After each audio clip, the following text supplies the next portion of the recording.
Good evening, Facebook and YouTube. JDev has returned once again with his amazing backdrop to give you, the viewer, the audience, exactly what you want. Of course, that would be more of me giving my thoughts, my opinions, and my award-winning. I do mean the most award-winning expert analysis on the most pertinent topic subject, which tonight, of course, we'll be discussing the hearing today by the Nevada State Athletic Commission with some penalties handed down to certain fighters. So just going to give my thoughts on that. Let's get started with that. So they finally made their decision on what the penalty for the altercation between Conor McGregor and Khabib Nurmagomedov, or Habib, whatever his name is, Khabib Nurmagomedov. I've heard it pronounced a bunch of different ways, and I'm not sure which way is correct.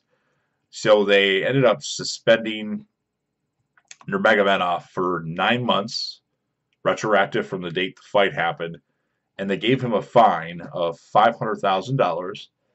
And then for the notorious one, Conor McGregor, they gave him a suspension of 6 months, retroactive to the date the fight happened, with a fine of $50,000. Now, Nurmagomedov actually can get his suspension lowered to 6 months if he does some kind of anti-bullying, something in Nevada that would get him ready to go by April.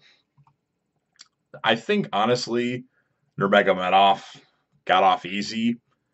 I mean, I know Conor is a trash talker, and he talks, and he talks, and he talks, and he talks. But what Nurmagomedov did, jumping out of the cage and almost starting a riot, I would have had to suspend him for 24 months at that point, and then maybe gave him like a 6 months off if he does the anti-bullying, whatever it was thing. Just my opinion. Obviously, I don't make the rules. That's up to the Nevada State Athletic Commission, but that would be what I would recommend for that type of scenario. And then as far as Conor, I mean, I think the fine for Conor should have been a little bit higher, considering, he talks and talks and talks. And plus, there's that whole bus situation that I don't think really he got punished enough for. I think you should have gave Conor a $150,000 fine, but I like his suspension because Conor really didn't do all that much, and plus he was getting attacked from people that were jumping in the cage. But I mean, this can't happen again. That's the take on it. There's other people that were suspended that were cornermen for Khabib, and people that were Conor's cornermen that were fined. A year for somebody. I'm not really concerned about those guys, but yeah, Khabib, 9 month suspension, Conor 6 month suspension with fines. So that's that. And of course, they also made a decision on Jon Jones today. They did grant Jon Jones a license to fight in Nevada, so he's okay to fight March 2nd against Anthony Smith, pending a couple things. Well, there's a lot of things that are in this now. So Jon Jones has to be tested at least twice a month for the rest of the year, so they can learn more about this picogram metabolite stuff. And the Nevada State Athletic Commission has to be all in his business. They need to know everything. And they said, you're required to be tested at least 2 times a month, but honestly, it's going to probably be 4 to 6 times, which Jon Jones has agreed to. So barring any, and then his levels of the metabolite can't raise to a big amount. I mean, they can fluctuate. But if it, because the thing is still in his system and has a pulsing effect, if it fluctuates to I don't know what the level they would, if it is a strange level, they'll pull him from that card if that happens, or any card that he's on, at least in Nevada. This is just for Nevada, as far as I know, at the moment. So that's what's up with Jon Jones. So Jon Jones will fight on March 2nd against Anthony Smith. And, of course, Conor McGregor, his suspension would end in April. There's already talk about him fighting Cowboy Cerrone. I'm not gonna lie to you guys. I watched the last Cowboy Cerrone fight. He looked good. He's now in my top 10 of all time, and I hope Cowboy Cerrone just annihilates Conor McGregor. McGregor is great for the show and the talking, but I want to see him get his ass kicked because I don't really like Conor that much. I liked him.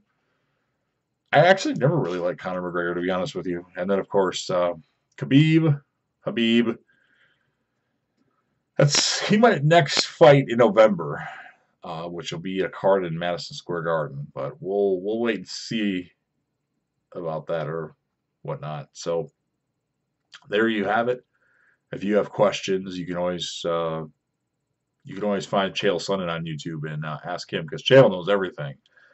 He seems to be the expert, the foremost expert on this subject matter. But if you have a comment for me, and if you want to, you can certainly ask me. I'll do my best to answer it and make sense of the situation. If you like the video, that'd be cool. If you don't like the video, you can always thumb it down. But I prefer thumbs up because I think I think my information is pretty useful. I give you the facts and whatnot. Except for Habib Nurmagomedov's name. I've heard too many different variations of it, and I don't know. Same thing with Alexander Gustafsson. I've heard Gustafsson, I've heard Gustafsson. Dana White calls him Gustafsson, but who knows.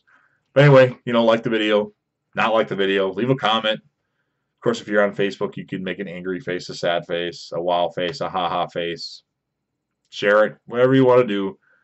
But there's one thing that's for sure, and I'll be back with another video, and hopefully I continue to do these on a regular basis, because I've been taking long breaks in between videos because, well, I've got other things going on that I don't want to get into details about. So, hope you enjoyed it, and I want to hear what you have to say.